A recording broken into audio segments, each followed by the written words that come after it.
सभापति महोदय, अब मैं संकल्प थीम की अगली कड़ी के अर्थात कुशल मानव संसाधन के बारे में जिक्र करना चाहूंगा।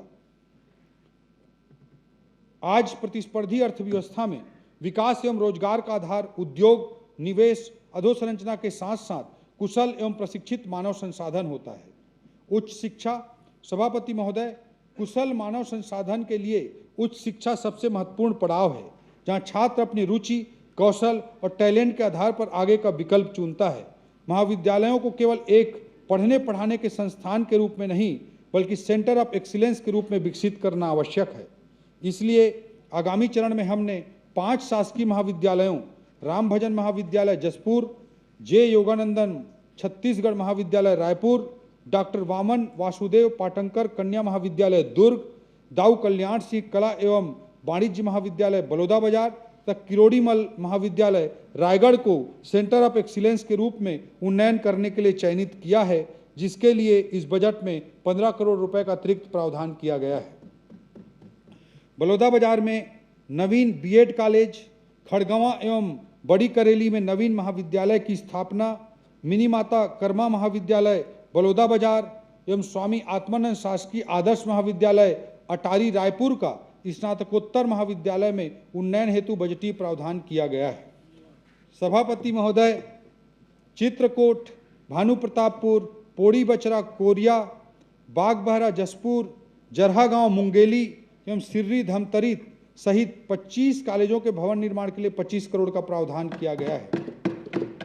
सभापति महोदय, रायपुर प्रदेश का सबसे बड़ा परीक्षा केंद्र है, जहां लगातार प्रतियोगी परीक्षाएं होती रहती हैं, जिसमें प्रदेश के अतिरिक्त मध्य प्रदेश, उड़ीसा एवं महाराष्ट्र से भी अभ्यर्थी यहाँ आते हैं।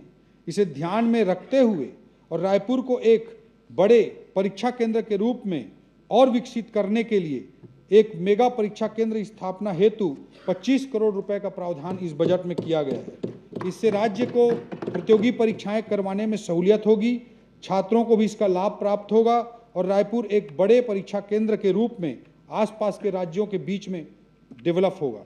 सभापति महोदय, राज्य के विश्वविद्यालयों को अनुदान राशि दिए जाने के लिए 731 करोड़ का प्रावधान किया गया है, जिसमें इंदिरा गांधी कृषि विश्वविद्यालय को 250 करोड़, पंडित रविशंकर शुक्ल विश्वविद्यालय को 40 करोड़, इंदिरा कला एवं संगीत विश्वविद्यालय को 16 करोड़, स्वामी विवेकानंद तकनीकी विश्वविद्यालय को 50 करोड़ सम्मिलित है। तकनीकी शिक्षा। सभापति महोदय, नवीन औद्योगिक नीति तथा आर्थिक सुधारों के कारण छत्तीसगढ़ में निवेश का बेहतर वातावरण निर्मित हुआ है। विश्व स्तरीय तकनीकी मानव संसाधन सृजित करने के उद्देश्य से हमने CGIT Chhattisgarh institute of technology की स्थापना करने का निर्णय पिछले संकल्प पत्र में लिया था। अभी तक 4 CGIT कबीरधाम, जसपुर, रायगढ़ तथा जगदलपुर प्रारंभ किए जा चुके हैं तथा 3 नए CGIT रायपुर, बिलासपुर एवं दुर्ग हेतु इस बजट में प्रावधान किया गया है। सभापति महोदय,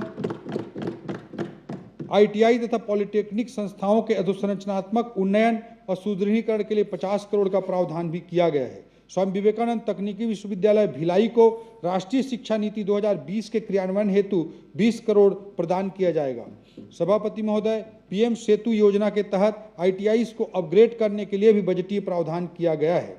कौशल विकास। सभापति महोदय, आपके नेतृत्व में, सभापति महोदय, आदरणीय अध्यक्ष महोदय के नेतृत्व में छत्तीसगढ़ देश का पहला ऐसा राज्य बना था जिसने अपने युवाओं को कानून बनाकर कौशल प्राप्त करने का अधिकार दिया एवं प्रदेश के लाइवलीहुड कॉलेज पूरे देश के लिए मॉडल बने। युवाओं की ऊर्जा और क्षमताओं को बाजार मांग के अनुरूप विकसित करने के लिए उन्हें कौशल विकास से जोड़ना आवश्यक है। अतः इसके लिए हमने स्किल डेवलपमेंट अंतर्गत 75 करोड़ रुपए का प्रावधान किया है। युवा। सभापति महोदय, युवाओं के भविष्य में ही छत्तीसगढ़ का भविष्य निहित है। अतः हमने अपने युवाओं को विभिन्न स्तरों पर आवश्यक संसाधन, सहयोग एवं मार्गदर्शन प्रदान करने हेतु बजट में प्रावधान किया है। हमने संकल्प पत्र में युवाओं के करियर काउंसलिंग की व्यवस्था करने का उल्लेख किया था, जिसकी पूर्ति के लिए इस बजट में 10 करोड़ का प्रावधान किया गया है। हम नालंदा लाइब्रेरी को पढ़ाई के साथ साथ युवाओं के करियर एवं उद्यमिता मार्गदर्शन का भी केंद्र बनाएंगे। सभापति महोदय, हमारे युवा राष्ट्रीय स्तर पर उपलब्ध अवसरों के लिए प्रतिस्पर्धा कर सकें, इसके लिए उन्हें परीक्षा की तैयारी में आर्थिक सहायता हेतु हम एक नई योजना ला रहे हैं। इस योजना का नाम CGS assistance for competitive exams है, जिसके 3 घटक हैं: उड़ान, शिखर एवं मंजिल। उड़ान अंतर्गत नीट, क्लैट एवं जेई प्रवेश परीक्षाओं की तैयारी के लिए आर्थिक मदद की जाएगी। शिखर अंतर्गत यूपीएससी एवं सीजीपीएससी चयन परीक्षाओं की तैयारी के लिए प्रतिभाशाली युवाओं को आर्थिक मदद की जाएगी।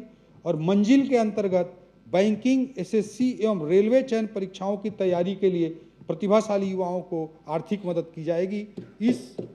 इस योजना के लिए 33 करोड़ रुपए का बजटीय प्रावधान किया गया है। सभापति महोदय, वैसे मेधावी छात्र जिन्हें शासकीय हॉस्टल की सुविधा उपलब्ध नहीं हो पाती, उनको संभाग स्तर पर स्वयं के व्यय से रहने की व्यवस्था करने पर आर्थिक सहयोग देने हेतु हम एक नई योजना, मुख्यमंत्री शिक्षा सहयोग योजना लेकर आ रहे हैं, जिसके लिए इस बजट में 10 करोड़ रुपए का प्रावधान किया गया है। सभापति महोदय, हमारी सरकार संकल्प पत्र में किए गए वादे अनुसार रिक्त शासकीय पदों को भरने के लिए भी प्रतिबद्ध है। आगामी वर्षों में भर्ती प्रक्रिया को और गति प्रदान करने के लिए व्यापम की क्षमता विस्तार का कार्य किया जाएगा। इससे व्यापम ज़्यादा से ज़्यादा परीक्षाएं समयबद्ध तरीके से आयोजित कर सकेगा एवं अधिक से अधिक अभ्यर्थी उसमें भाग ले सकेंगे। इससे भर्ती प्रक्रिया पूर्ण होने की समयावधि भी कम होगी। इलेक्ट्रॉनिक्स एवं सूचना प्रौद्योगिकी। सभापति महोदय, वर्तमान परिदृश्य में विश्व स्तर के मानव संसाधन तैयार करने के लिए हमें सूचना प्रौद्योगिकी तथा AI जैसे क्षेत्रों में अभी से निवेश करने की आवश्यकता है। इसी ध्येय के साथ हमने इस बजट में 36 इंक CG इनोवेशन सेंटर तथा STPI सेंटर फॉर एक्सीलेंस की स्थापना हेतु 35 करोड़ का प्रावधान हमने किया है। सभापति महोदय, मैं संकल्प थीम की अगली कड़ी ए अर्थात अंत्योदय की तरफ सदन का ध्यान आकर्षित करना चाहूँगा। पंडित दीनदयाल उपाध्याय जी के अंत्योदय दर्शन, जिसमें उन्होंने समाज के सबसे निर्धन, वंचित तथा अंतिम पंक्ति में खड़े व्यक्ति के उत्थान की परिकल्पना की है, यही हमारे आर्थिक विकास तथा समावेशी समृद्धि का सिद्धांत है। महोदय, श्रृंखला उतनी ही मजबूत होती है जितनी मजबूत उसकी सबसे कमजोर कड़ी होती है।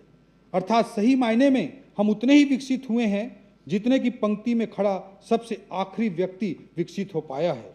हमारा बजट इन्हीं वंचित, शोषित, गरीब वर्गों के लिए समर्पित है।